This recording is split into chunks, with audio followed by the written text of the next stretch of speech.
इनको आपके 8 साल 7 साल 8 साल 10 साल के बच्चे बच्चियां भी राइड कर सकते हैं। और अगर आप खुद चलाना चाहते हैं, वो तमाम बुजुर्ग लड़के लड़कियां, हजरात, खवातीन, मेल फीमेल, कोई भी, this ride is for everyone. कोई भी इसको यूज़ कर सकता है, स्पेशल पर्सन्स भी यूज़ कर सकते हैं।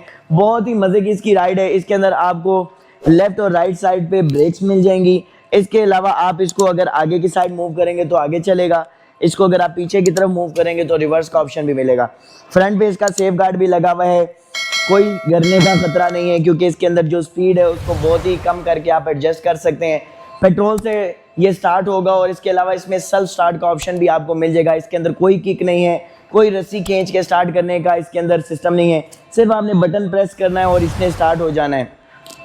फुली ऑटोमेटिक ये ATV क्वाड बाइक्स हैं जो कि आपको अली खान ऑटो कंपनी में मिलेंगे। अगर इस बाइक के ऊपर मैं बैठ के आपको मजीद डिटेल में बताऊं तो ये रहा जो ATV क्वाड बाइक, ये है हमारे पास 124 सीसी, 125 सीसी के अलावा 150 सीसी में भी आपको मिलने वाला है।